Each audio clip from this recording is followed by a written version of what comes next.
십계명, 그 십계명을 모세가 하나님 산에 올라서 40주 40야 금식하면서 하나님이 주신 그 계명을 가지고 내려오는데 밑에는 이미 금송아지를 만들고 우상 숭배하는 그 좀 참담한 일이 일어났습니다. 그 모습을 보고 십계명을 두 손에 이제 들고 있던 모세가 십계명을 그냥 깨트려 버리죠.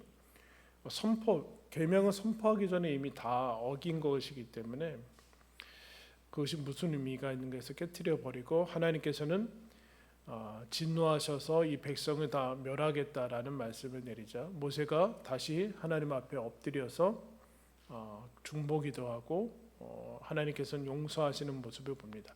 그리고 하나님께서 오늘 명령하시죠.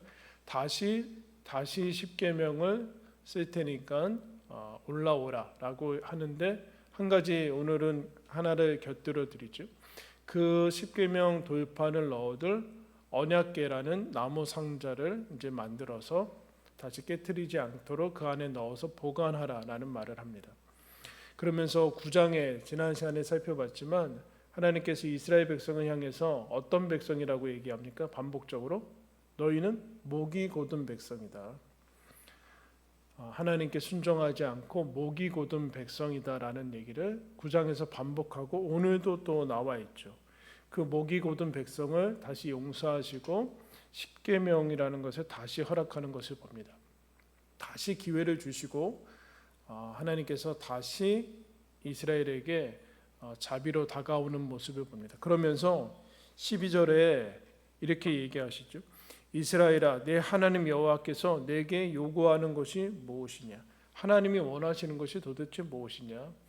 십계명 다시 쓰면서 하나님이 너희들한테 요구하는 게 무엇일 것 같으냐라고 물으시죠. 그게 이제 신명기 내내 반복되는 거. 곧 내 하나님 여호와를 경외하며 그의 모든 도를 행하고 그를 사랑하며 마음을 다하고 뜻을 다하여 내 하나님 여호와를 섬겨라. 성경 전체가 요구하는 것이죠. 하나님을 사랑하고 다른 말로 하나님을 믿고 경외하고 그에 따라서 하나님의 말씀을 지키면서 살아라. 마음과 뜻과 힘을 다하여 하나님을 섬기면서 살아라라는 것이 구약의 핵심이고 성경 전체가 하나님께서 우리들한테 요구하는 것이죠.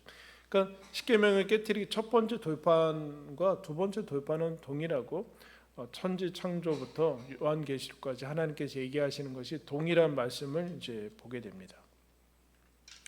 하나님을 경외하는 것이 있을 때 하나님의 말씀을 지킬 것이고 하나님을 지키는 것이 경외하는 것이 공포가 아니라 하나님을 사랑하는 마음에서 공포와 사랑은 조금 다르죠. 순종하는 것이 아니기 때문에 마음과 뜻과 힘을 다하여 하나님을 사랑하는데 왜 그렇게 자꾸 얘기하시는가? 왜 그렇게 얘기하시는가? 근데 이스라엘은 또 왜 여기서 자꾸 실패를 하는가?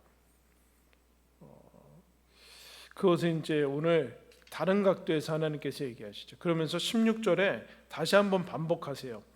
그러므로 너희는 마음에 할례를 행하고 다시는 목을 곧게 하지 말라. 십계명 다시 써주면서 용서하면서 다시 기회를 줬으니까 다시는 목을 곧게 하지 말아라. 그리고 마음에 할례를 행하라. 그러니까 마음을 바꿔 먹으라는 고치라는 얘기죠. 마음을 고쳐 먹어야 되는데 어떤 마음을 가지기 때문에 마음이 이제 목이 곧아지는가라는 것을 하면서 오늘 독특하게 13절에 계속 반복되는 말씀인데 이 문구를 끼워 넣습니다. 13절 말씀 우리 한번 다 같이 읽을까요? 시작. 내가 오늘 내 행복을 위하여 내게 명하는 여호와의 명령과 규례를 지킬 것이 아니냐. 하나님 명령과 규례와 율법과 말씀을 지켜 행하라라는 것은 계속해서 반복되는데 오늘은 모세가 이런 얘기를 하죠. 하나님께서 이 율법을 지키는 이유 그 안에 남긴 내용은 뭔가 너희들의 행복을 위한 것이다. 너희들의 행복을 위한 것이다. 이 마음과 반대되는 마음이 있어서 이게 목을 곧게 하고 하나님의 말씀을 지키지 않게 하는 이유죠. 어떤 마음인가? 이 말씀 지키고 하나님 믿고 살아가는 거 여러분 어때요? 행복해요? 네? 어때요? 예수님 믿는 거 행복합니까? 안 행복하다고 그러면은 좀 그렇죠? 그 행복하다 그러면은 뭐 우리 기독교가 워낙 자칫 그 여러 그 진리에 대해서 워낙 불순물들을 많이 섞어서 그 제가 여기 이제 혼자 있다 보면은 이단에서 그렇게 우편물을 많이 보내요. 무슨 많잖아요, 우리나라 이단이. 왜 이렇게 보내는지 몰라요. 그냥 돌려보내는 것도 한이 있어서 한도가 있어서 뭐 요금까지 다 이미 다 내가지고 불순물들이 자꾸 이제 섞으려고 하는데 기독교는 행복을 추구하는 게 아니다라는 그런 오해가 있는 것 같아요. 기독교는 행복은 멀고 고상 이제 아주 엄숙하고 진지하고 이 세상에 그 이제 하나님이 주신 즐거움과는 완전 담을 쌓고 완전 뭐 그 우중충하고 뭐 그런 느낌이 있는 것 같은 그렇지 않다라 그렇지 않다. 그건 이제 하나님이 얘기하신 것이 아니죠. 그럼 어떤 마음이 있는가? 오늘 내 행복을 위하여라고 얘기하신 이유는 이스라엘뿐만 아니라 우리가 가진 거는 이런 피해 의식이 있는 거예요. 피해 의식. 무슨 피해 의식인가? 하나님 말씀과 하나님 이 율법은 우리 위한 것 아니라는 우리 위한 것. 이거 아무리 해봤자 하나님께만 도움이 되는 거고 우리한테는 사실 별로 도움이 안 되는 거다. 우리한테는 도움이 안 되고 우리한테는 유익이 안 되고 하면 할수록 사실은 우리한테는 손해인데 어찌할 수 없으니까 그냥 겨우겨우 그냥 하는 것 같은 그런 의식이 이제 담겨 있습니다. 이거는 나한테 지킬수록 나는 싫은데 나한테 지킬수록 손해고 부담이고 짐이고 거추장스럽고 하나님께만 이득이고 뭐 이런 거죠. 하나님께만 좋은 일 하는 거라. 하나님께만 좋은 일 시키는 거고 내일은 따로 있는데 하나님 사업과 하나님의 그러니까 사실은 하나님이 무슨 악덕 그 이제 업주처럼 우리한테 일을 시키고 노동을 착취하고 뭐 원하는 것이 그렇게 많은데 사실은 우리한테는 도움이 안 되는 거. 그래서 웬만하면은 안 하면 안 할수록 좋은 것이 하나님이 시키는 일이고 그래서 최소한의 그 흉내만 내고 그냥 발만 걸쳐놓고 살아가는 게 좋다 이런 생각이 점점점 이스라엘 가운데 퍼졌고 그렇게 왜냐하면은 불신자들 보니까 우리처럼 하나님 안 믿어도 우리가 원하는 것들보다 더 많은 것들을 누리면서 살아가는 모습들을 보면서 우리는 왜 세상 사람들과 동일하게 저렇게 해야 되는데 또 하나님 믿어가지고 하나님께서 원하시는 것까지 또 해야 되냐. 그래서 우리한테 좋은 게 얻어지는 게 뭐냐. 맨날 혼나고 뭐 무섭고 뭐 이렇게만 한 피해의식이 있는 거예요. 피해의식. 하나님께 동원된 이제 어떤 사람들. 그래서 웬만하면은 하나님과는 거리를 멀리 가지고 있는. 근데 이제 이스라엘의 모세가 이제 얘기를 하죠. 14절 말씀 보면은 하늘과 모든 하늘의 하늘과 땅과 그 위의 만물은 본래 내 하나님 여호와께 속한 것이로다. 여러분, 우리가 하는 게 하나님께 이득이 되고 그런 거 아니다. 모든 게 다 하나님 거다. 우리가 뭔가 일을 하고 뭐 하면 하나님께 수익을 내드려야 되고 우리가 열심을 부리면 하나님께 플러스가 되는 것 그런 것 없다. 모든 것이 다 하나님 거다. 하나님한테 우리가 이득을 주거나 더 플러스가 되고 뭐 덕을 끼치고 그럴 게 하나도 없다. 하나님은 충만하신 분이고 우리의 도움이나 우리의 플러스 되는 것들을 그거 우리의 보탬이나 채워 사실은 우리의 헌신도 하나님께는 필요 없고 하나님은 충만하신 분이에요. 충만하신 분이다. 그러니까 너희들이 열심히 하면 하나님께 이득이 되고 그런 생각을 하지 말아라. 그런 생각하지 말아라. 안 하기는 무서워서 그 하나님이 어떤 분인지는 대충 아니 감으로 오니까 안 하는 것은 무서워서 명맥만 유지하는데 17절 말씀에 이렇게 얘기합니다. 하나님은 사람을 외모로 보지 아니하신다. 무슨 얘기예요? 무슨 얘기예요? 하나님은 겉만 이렇게 하는 것으로 만족하고 그런 분 아니다. 그러니까 왜 여러분 흉내만 낼까요? 왜 실제로 그것을 하지 않고 하는 척만 할까요? 그 가치를 몰라서 그러죠. 가치. 진정한 가치를 알면은 그렇게 하지 않을 텐데 흉내만 내는 거고, 그 안에는 이게 진짜 우리를 위한 것이고 나한테 좋은 것이라는 것을 아직 맛보지 못해서 그런 거죠. 그래서 신앙생활을 이제 잘 못하고 또 이스라엘 가운데 퍼진 거는, 그래서 하나님과는 적당한 거리를 유지하는 게 좋다, 이런 생각. 어때요 여러분? 이거 쉽게 바꾸면 교회라고 바꿔도 돼요. 교회는 적당한 거리를 유지하는 게 좋아요? 교회는 너무 많이 들어가면 안 돼. 그냥 살짝 발만 담그고 적당한 거리를 유지하고, 야 교회 일한다고 뭐 우리한테 내 삶에 도움이 되냐, 이력에 플러스가 되냐, 나 이렇게 그냥 하면 할수록 그냥 시간만 뺏기고, 어때요? 너무 많이 들었죠 이런 얘기. 안 들었어요? 네? 교회를 하면 할수록 이득이 아니고, 그거는 똑같은 거죠. 하나님의 일 하면 할수록 그 거리를 적당히 둬야 되고, 이게 어떻게 가라, 하나님과는 상관없이, 즉 말씀과는 별로 상관없이 지내는 게 우리들한테 훨씬 속편하고 좋은 거다. 그런데 그 결과가 어떻게 되는가? 이스라엘은 불행하고 목이 고다지고 그렇게 되는 모습들을 봅니다. 거룩하니까 부담이 된다. 이제 이게 왜 그러는가? 이게 하나님의 마음을 놓친 거죠. 하나님의 마음을. 만약에 여러분 자녀들이, 여러분 이제 부모님 계신 자녀들이 부모님과는 적당한 거리를 가지는 게 좋아. 가까이 있을수록 안 좋아. 그러면 여러분 부모님이 어떻게 했어요? 그 얘기하는 거죠. 그 15절 말씀에 이런 얘기합니다.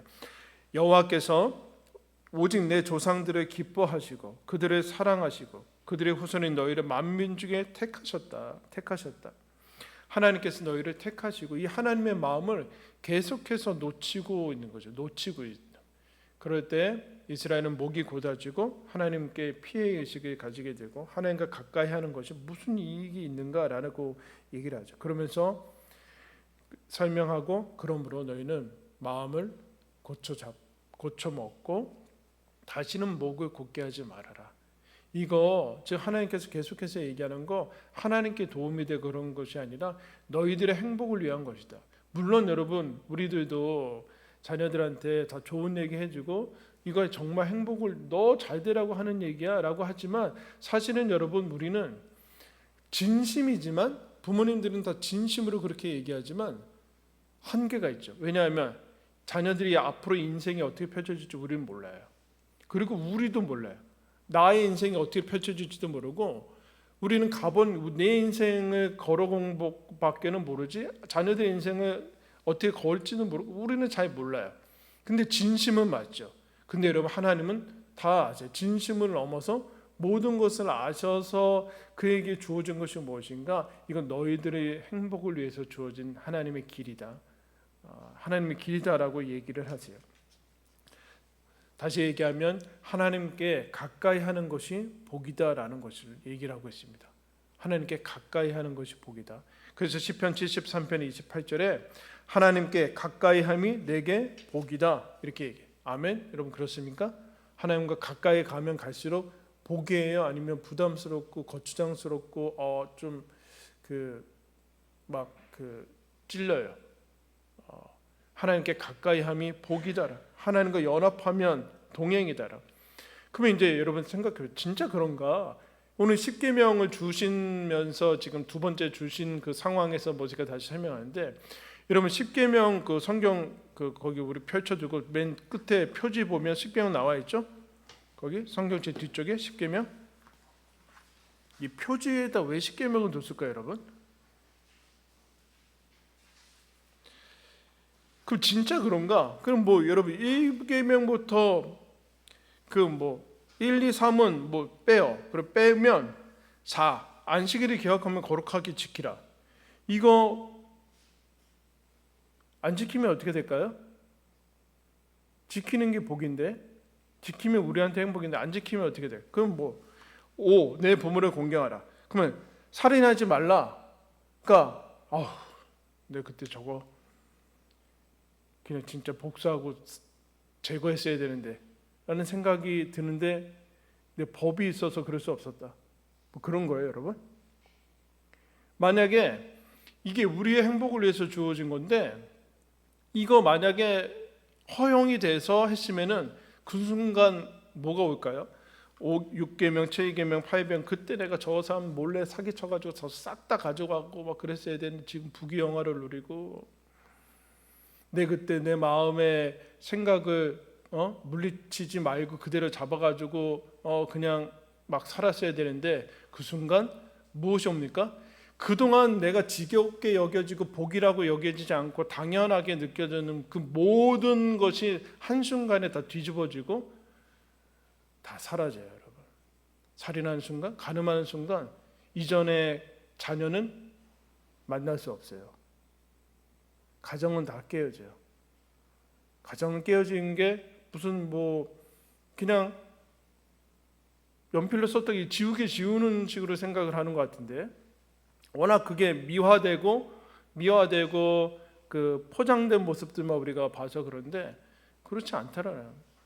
이 모든 것들이 범해지는 순간 우리가 소소하게 느끼는 행복은 우리의 것이 아니게 돼요. 우리의 것이 아니게 돼요. 그런데 우리는 이제 이런 거 못하게 한다고 자유가 억압이 되고 부담스럽고 거추장스럽고 짐이라고 자꾸 느껴지게 되는 거죠. 그렇지 않다. 하나님의 말씀을 지킬수록 너희들한테 복이다. 그런데 이제 다시 본문으로 돌아가서 다시는 목을 곧게 하지 말라라고 하면서 17절에 갑자기 이제 이런 얘기를 합니다. 너희의 하나님은 신 가운데 신이고 주 가운데 주시고 크고 능하시며 두려우신 하나님이시라. 사람을 외모로 보지 아니하시고 뇌물을 받지 않으시오. 고아와 과부를 위하여 정의를 행하시며 나그네를 사랑하여 그에게 떡과 옷을 주시나니 너희는 나그네를 사랑하라. 전에 너희도 애굽 땅에서 나그네 되었습니다. 왜 갑자기 이 얘기가 나오는가? 갑자기 이야기가 나오는가? 여러분 이스라엘을 가리켜서 신명기 마지막에 신명기 33장에 가면 이런 얘기를 합니다. 이스라엘이여 너희는 행복한 사람이다. 너희처럼 구원을 얻은 사람이 누구고 하나님이 도와주시는 백성이 어딨냐. 이스라엘을 행복한 사람이라는 얘기를 하고 있어요. 너희들이 행복한 사람, 지금 너희들이 노예였다가 광야 시간이 지나서 이제 가나안 땅에 들어가는데 원래 너희가 노예였고 아무것도 없었는데 지금 모든 것을 공급받았을 뿐만 아니라 하나님이 나그네들을 대접하고 고아와 과부를 먹이시니까 너희도 먹여라라는 얘기는 무슨 얘기일까요? 하나님을 닮으라라는 얘기인데 하나님을 닮으라라는 얘기는 너희는 이제 노예도 아니고 나그네도 아니고 하나님 아버지를 닮은 하나님의 자녀라는 얘기죠. 자녀라는 얘기예요. 그러므로 말미암아 이제 너희들의 행복한 사람이고 너희들의 행복을 위해서 걸어갈 수 있는 그 길을 나누어 줄 수 있는 사람이 됐다라는 얘기죠. 갑자기 여기서 뭐 고아와 과부를 돌보라는 얘기는 너희들이 이제 행복을 나누어 줄 수 있는 행복자가 됐다라는 얘기. 행복을 전염시킬 수 있고 행복을 전할 수 있는 사람이 되었다. 모든 것을 공급받을 뿐만 아니라 최고의 영예, 인생을 살아가는 최고의 영예와 복이 무엇인지 알고 있지 않냐. 그게 뭔가 하나님을 닮는 거라는 거예요. 하나님을 닮는 게 뭐예요? 하나님의 말씀을 지키면서 사는 게 하나님을 닮은 거 아니에요. 근데 그게 뭔가 이 땅에서 누릴 수 있는 가장 큰 행복을 누릴 수 있는 것이다. 그 증상들이 고아와 과부를 너희들을 도와주면서 그렇게 살아라. 이거는 당위나 나도 힘들어 죽겠는데 뭐 고아와 과부를 뭐 그런 게 아니라 이제 내가 누군지 알고 하나님을 닮고 이렇게 사는 것이 얼마나 놀라운 행복인지 아는 사람만이 우리가 누가 되었느냐, 우리가 어떤 사람이 되었는지, 우리가 드디어 정말 행복한 사람이 되었구나, 하나님의 아버지가 되었구나, 우리를 돌보시는 보호자가 있구나, 영원한 소망과 생명이 있는 사람이 되었구나, 하나님을 닮아가는 사람이 되었구나. 그러므로 여러분 하나님을 닮으면 닮을수록 행복합니다. 아멘. 쉽게 얘기할까요? 쉽게 얘기할까요? 아내 되시는 분들, 남편이 예수님을 닮은 남편이면 얼마나 좋을까요? 그죠? 그 인간이 예수님 닮지가 않아가지고 남편 되신 분들은 여러분 아내가 예수님을 닮은 아내라면 얼마나 좋을까요? 그죠? 천국이겠죠? 뭐 더 이상 얘기할 게 뭐 있어요? 자녀가 예수님 닮은 자녀면 안 되나요? 그 결말이 별로 안 좋아 보여서 더 이상 얘기할 필요가 없는 것이죠. 근데 우리한테는 이런 생각이 있는 것 같아요. 목이 고다지고 뭐 서로 이제 그러면 왜 나만 잘해줘야 돼? 저 인간 나한테 저러는데 왜 나는 잘해줘야 돼? 왜 나만 잘해줘야 되냐? 왜 남편은 저렇게 하는데 왜 나만 잘해줘야 돼? 아내는 저렇게 해야 되는데 왜 나만 잘해줘야 돼? 이미 사랑은 아니죠. 왜? 사랑은 자기 유익을 굳지 않는다며요. 무슨 얘기일까요? 그러면 이타주의자가 되라는 얘기일까요? 그렇지 않죠. 자기가 행복하지 않은 거예요. 자기가 행복해서 행복을 전해줘서 이게 얼마나 놀라운 것인 놀라운 영광인지 그것을 누리지 못해서 이거를 엉뚱하게 저 상대방을 통해서 내가 채우려고 하니까 이게 안 되는 거죠. 하나님에게서만 채워지는 것을 통해서 흘러가야 되는 것인데 저 사람이 나를 채워도 그래서 제일 어리석은 것은 결혼하면 행복할까요? 이게 제일 어리석은 질문이에요. 그렇게 되진 않아요. 행복할 수도 있고 불행할 수도 있죠. 행복한 사람이 결혼하면 행복하겠죠. 그죠? 자기가 지금 행복한 사람이 행복자가 결혼하면 행복하겠죠. 무슨 결혼하면은 그 자체로 어떻게 행복이 둘러들 수 있어요. 그러니까 이타주의자가 되라는 것이 아니라 행복주의자, 즉 행복을 위해서 하나님을 닮아가는 사람일 때 내가 행복한 거죠. 그때 신기하게도 여러분, 내가 누군가를 사랑하면 내가 행복한 걸 알게 돼요. 그러니까 부모님들은 자녀들한테 제일 찾으면 돼요.